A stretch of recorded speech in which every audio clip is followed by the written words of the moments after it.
نماز کے لیے اٹھتے ہیں تو اپنے بچوں کو اٹھاتے ہیں، مسجد میں جاتے ہیں تو اپنے بچوں کو ساتھ لے جاتے ہیں، ان کی نیک تربیت کرتے ہیں، دین کی مجلس سننے جاتے ہیں، اولاد کو ساتھ لے کر جاتے ہیں۔ دیکھا سارے آئے ہیں، ایک بچہ نہیں آیا، حاضر کیا، کیوں نہیں آیا جی، جمعہ کیوں نہیں پڑھا؟ کہا میری سواری، میرا جانور گھوڑا جو تھا وہ بیمار تھا، وہ اس قابل نہیں تھا اس کے اوپر بیٹھ کر میں جاؤں۔ کہا اچھا وہ بیمار تھا تو تم خود پیدل چل کر مسجد میں کیوں نہیں گئے؟ کہا بس دل نہیں مانا، طبیعت نہیں مانی کہ اتنی دور پیدل چل کے جاؤں۔ کہا سبحان اللہ، جمعے کی نماز پڑھتے ہوئے تم اب اتنے سست ہوگے کہ اگر سواری کام کی نہیں رہی تو پیدل چل کر نہیں جا سکے۔ میں تجھے اللہ کی قسم دے کر آرڈر دیتا ہوں، 1 سال پورا کسی کام کے لیے تو نے سواری پہ سوار نہیں ہونا۔ 1 سال کی سزا ہے تیرے لیے، ہر کام قدموں پہ چل کر جا کر کرے گا، جمعہ پیدل پڑھنے آئے گا، نمازیں پیدل پڑھنے جائے گا۔ کیا آپ کی اور میری سوچ بھی یہی ہے؟ دین کی تربیت کرتے ہوئے کیا میں اور آپ اپنی اولاد کے معاملات کو ایسے ہی ڈیل کرتے ہیں؟ نافرمانی کے اسباب میں سے ایک سبب یہ بھی ہے کہ انسان عطا کرنے میں، دینے میں اپنے بیٹوں بچوں کے اندر انصاف نہ کرے۔ ایک بیٹے سے بہت پیار ہے، دوسرے سے کوئی پیار نہیں ہے۔ حضرت بشیر نے حضرت نعمان کو ایک غلام دیا، ان کی بیوی کہنے لگی، غالباً صحیح بخاری کے اندر یہ واقعہ موجود ہے، کہ میں آپ سے تب راضی ہوں گی اس ایک غلام دینے پر نعمان کو کہ آپ اس پر اللہ کے نبی صلی اللہ علیہ وسلم کو گواہ بنا۔ حضرت بشیر اللہ کے نبی کے پاس گئے، آپ نے پوچھا کیا تو نے جو ایک غلام نعمان کو دیا ہے، تیرے باقی جو بیٹے ہیں کیا تو نے سب کے اندر ایک ایک غلام بانٹا ہے؟ کہا نہیں اللہ کے نبی، میں تو صرف ایک سے زیادہ پیار ہے اسی کو دیا ہے۔ زبان حال سے یوں کہہ لے، اللہ کے نبی صلی اللہ علیہ وسلم نے فرمایا کیا تو چاہتا ہے تیرے سارے بیٹے تیری فرما برداری، خدمت اور اطاعت کے اندر برابر سلوک کرے؟ کہا جی یہ تو میرا جی کرتا ہے کہ ہر بیٹا میری خدمت کرے، ہر بیٹا میرے ساتھ اچھا سلوک کرے۔ کہا جب تو فرما برداری میں سارے بیٹوں کو برابر دیکھنا چاہتا ہے تو پھر عطا کرنے کے اندر بھی سارے بیٹوں کو برابر عطا کر۔ ایک بیٹے کو دے دینا اور دوسرے کو نہ دینا، یہ دوسرے کو تیرے خلاف نفرت کے جذبات بھڑکانے کا سبب بنے گا۔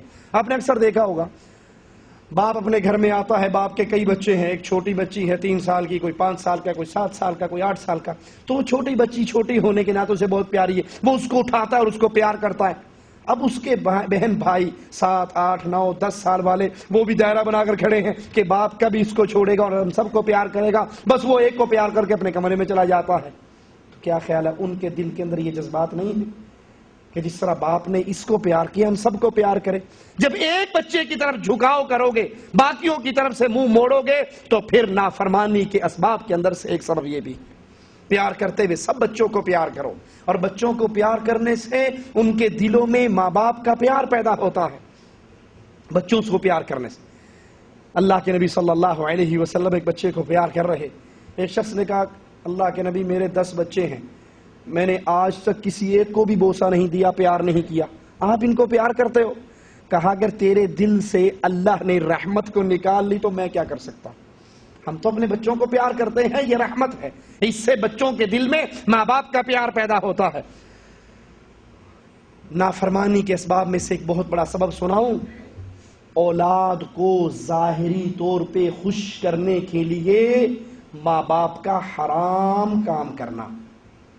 آج حرام کام کر کے، اللہ کو ناراض کر کے آپ نے اپنی بیوی بچوں کو راضی کر لیا، لیکن یاد کر لو حدیث، جب انسان انسانوں کو راضی کرنے کے لیے انسانوں کے اللہ کو ناراض کرے، اللہ بھی ناراض ہوتا ہے اور ساری انسانیت کو بھی اس سے ناراض کر دیتا ہے۔ اور جب انسان اللہ کو راضی کرے، باقی ساری دنیا کو ناراض کر دے، اس میں بیوی ہو، بچے ہو، قوم ہو، قبیلہ ہو، تو اللہ بھی راضی ہوتا ہے اور باقی سب کو بھی اس کے ساتھ راضی کرتا ہے۔ کتنے وہ ماں باپ ہیں جو بچوں کی ڈیمانڈ کے سامنے مجبور ہو جاتے ہیں، اپنے آپ کو مجبور کر لیتے ہیں اور حرام کام کر کے بچوں کو لا دیتے ہیں۔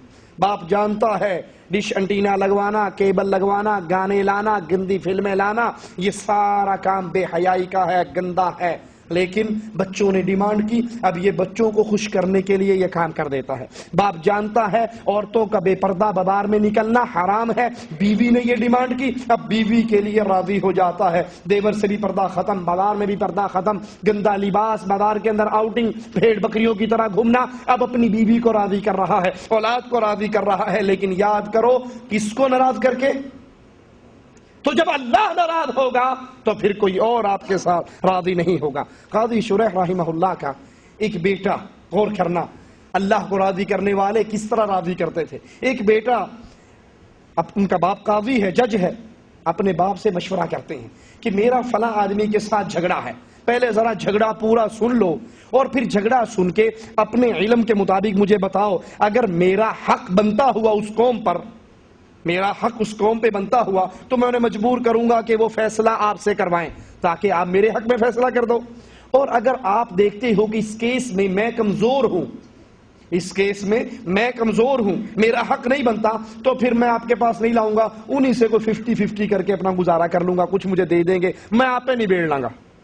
قاضی صاحب نے کہا ٹھیک ہے سناؤ تمہارا جھگڑا۔ اس نے پورا کیس سنایا تو کہنے لگے نہیں بیٹا، تم ان کے اوپر کیس کرو اور انہیں میری عدالت میں آنے کے لیے مجبور کرو۔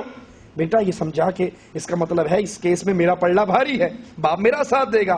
ان پہ کیس کیا، انہیں مجبور کیا، وہ عدالت میں آگے، قاضی صاحب نے عدالت میں بیٹھ کے دونوں کا کیس سنا اور اپنے بیٹے کے خلاف ان کے حق میں فیصلہ دے دیا۔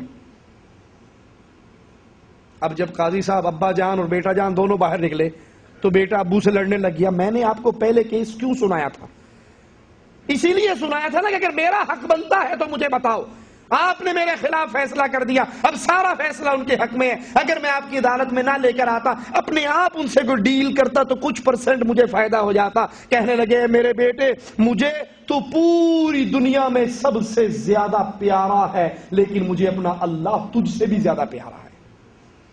میں نے تیرا کیس سنا اور ان کا بھی سنا اور فیصلہ انصاف کے اوپر کیا کہ انصاف یہ ہے کہ اس کیس کے اندر تیرا حق نہیں بنتا، اور اگر میں تجھے چھوڑ دیتا، تو جا کر ان سے خود ڈیل کرتا، تو ان کا کچھ حق مارتا، وہ تیرے لیے حرام ہوتا۔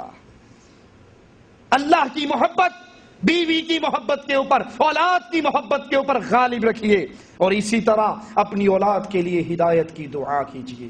یہ بہت بڑا سبب ہے اولاد کا نیک ہونا، ماں باپ کا دعائیں کرنا۔